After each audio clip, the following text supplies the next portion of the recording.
안녕하세요. 좋은 아침입니다. 장동우 미래스탁의 박시장입니다.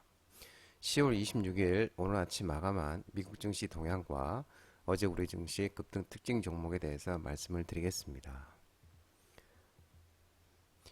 뉴욕 3대 주요 지수는 구글, 모기업 알파벳이 9% 이상 하락하고 금리 상승에 일제히 하락 마감하였습니다. 다우는 0.32% 하락 마감, 나스닥은 2.43% 하락 마감, S&P 500은 1.43% 하락 마감했습니다. 구글의 모기업 알파벳 주가가 9% 이상 하락하면서 이 여파와 또 장기 국채 금리가 상승했는데요. 그러면서 시장은 일제히 하락 마감하는 모습이었습니다. 이날 시장 알파벳 그리고 마이크로소프트 등 대형 기술 기업들의 실적과 장기 국채 금리 상승에 주목하는 모습이었는데 전날 기술 기업 중에서 가장 먼저 알파벳이 실적 발표를 했죠. 그래서 분기 순이익과 매출이 모두 시장 예상치를 웃돌았지만 클라우드 부문 매출이 예상치를 밑돌면서 실망감을 남겨줬습니다.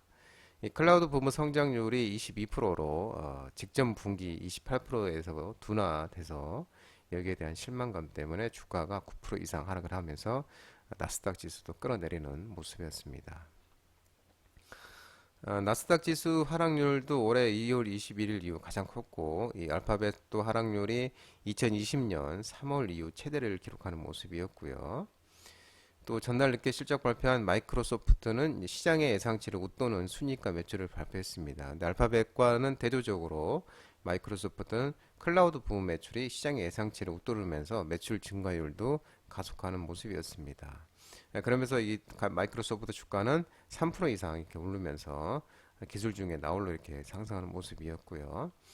애플은 또 1%, 아마존도 5% 이상 이렇게 하락하고요. 엔비디아도 메타도 4% 이상 이렇게 하락하는 모습이었습니다. 지금까지 S&P 지수에 상장된 기업 중 거의 25%가량이 3분기 실적을 발표하고 있는데 81.4% 정도가 예상치를 웃도는 순이익을 해놓고 있는 모습입니다.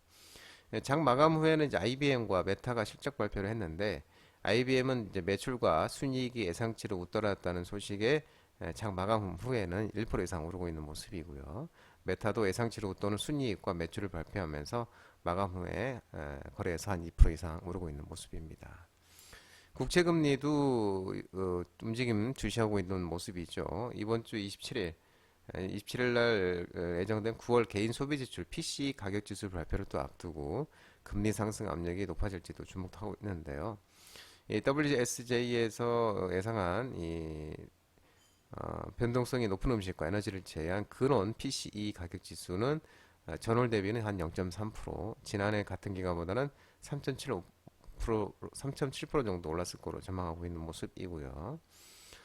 국채 금리는 이제 장기물을 금리 중심으로 가파르게 상승을 했습니다. 2년물 국채도 이제 2bp 가량 오른 데 그쳤지만 10년물과 30년 국채 금리가 10년물은 4.96%까지 30년 국채 금리는 5.09%까지 이렇게 올랐습니다.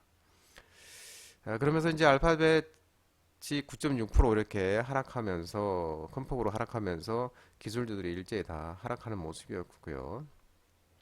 애플은 1.35%, 아마존 5.58, 엔비디아에도 4.31, 메타 4.17, 넷플릭스 4.17 하락하겠고 마이크로소프트는 3.07 이렇게 상승, 마이크로소프트만 상승 마감했습니다.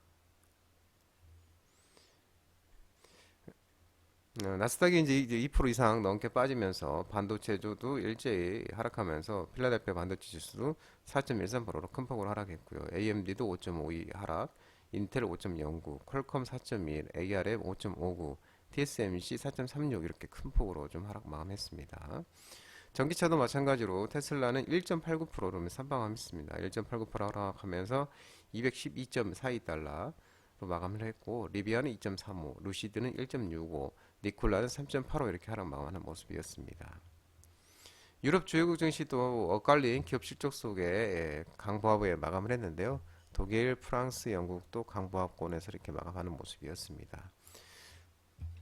국제유가는 중동 분쟁 격화 우려 속에 다시 하락 마감했는데요. 하락이 아니고 오타가 났습니다. 상승인데 중동 문제 국가 우려 속에 상승 마감했는데 WTI는 85.39달러 1.97% 이렇게 상승 마감했습니다. 최근 들어 이제 하마스에 납치된 인질들이 석방됐다는 소식이 나오면서도 중동 불안이 완화된 건 아니냐는 기대를 낳았지만 이 지상전 위험이 가시지 않고 있어서 지금 또 이 이스라엘 총리가 또 지상 침공을 준비하고 있다고 밝히면서 중동 긴장을 다시 고조시키면서 국제 유가는 또 상승하는 모습이었습니다. 국제 금값은 달러 강세에도 중동의 지정학적 리스크가 재부각되면서 상거래 만에 반등 마감했습니다. 온스당 1994.9달러 0.4% 상승 마감했습니다. 코스피는 2363.17포인트 0.85% 하락 마감했습니다. 2차전지 악재 속에 외국인과 기관의 순매도에서 하락 마감했는데요. 외국인은 3,458억 순매도, 기관은 630억을 순매도했습니다. 특징 종목을 살펴보면 국제약품이 상한가를 갔는데 중국이 폴리스마 페람 유행이 우리나라까지도 확산 우려 속에 제약주 관련주로서 국제약품이 급등 상한가를 갔고요. 소카는 이 박재규라는 대표이사 이분이 지분을 확대하면서 경영권 분쟁의 가능성이 다시 부각이 되면서 소카가 또 급등을 했습니다. JS 코퍼레이션이 또 급등이 나왔는데요. 3분기 호실적과 또 연간 영업이익이 전망치가 상향 조정됐다는 소식에 JS 코퍼레이션도 이렇게 급등하는 모습이었습니다. 코스닥도 770.84포인트 1.79% 하락 마감했습니다. 마찬가지로 2차전지 악재의 약세 속에 외국인과 기관이 순매도하면서 하락 마감했습니다. 특징 종목을 살펴보면 한싹이 상한가를 갔는데요. 정부가 클라우드 네이티브 중심 공공부문 이 정보정 클라우드 전환 계획 논의와 마이크로소프트 클라우드 부분 호실적의 보안지구 관련주로서 한싹이 상한가를 갔고 또 에이드칩스 또한 에이드칩스는 로봇 AI 관련주로서 또 급등이 나오는 모습이었습니다. 어쨌든 이제 미중 갈등 완화 기대감과 또 중국의 경기 부양 기대, 그다음에 광군제 기대감에 화장품 관련 종목들이 또 좋은 모습을 보였습니다.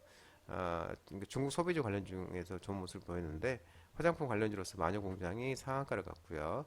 B2C킨, 코스나인도 화장품 관련주로서 급등이 나왔고 NFM 코리아는 이제 패션 의류 관련주로서 또 급등이 나오는 모습이었습니다. 또 이제 그 정부가 지금 중동 순방길에 지금 윤 대통령이 순방하고 있죠. 근데 카타르를 오늘 만났는데 또 이제 카타르와 스마트팜 협력 확대 그리고 내년에 이 음식료 업종에 견조한 업황 전망 소식이 나오면서 이런 종목 관련 종목들이 좋은 모습을 보였는데 우듬지팜은 이제 스마트폰 관련주로서 상한가를 갔고요. 또 그린플러스 또한 스마트폰 관련주로서 급등이 나왔고 농업바이오는 이제 농업 관련주, 미래생명자원 또한 농업과 사료 관련주로서 급등이 나오는 모습이었습니다.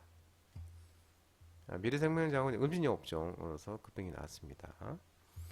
DXVX도 급등이 나왔는데 앞서 말씀드린 것처럼 중국의 마이크로플라스마 폐렴 유행이 또 우리나라 국내까지 우려할 수 있다는 소식에 이제 DXVX가 관련주로서 부각이 되면서 급등이 나왔고 이드스 제약 또한 제약주 관련주로서 급등이 나왔습니다. 메가 ECS도 폐렴 유행 관련주로 의료기기 관련주로서 또 급등이 간만에 반등이 나왔습니다. 인트론 바이오도 이제 급등이 나왔는데 국내 지금 럼피스킨병, 소 바이러스, 소 전염병이 지금 계속 확산하고 있죠. 그러면서 이 관련 종목들이 이제 인트론 바이오도 급등이 나왔습니다. 이니웨이드가 급등이 나왔는데 대우이니아 그룹주 상승 속에 이제 급등이 나왔고요.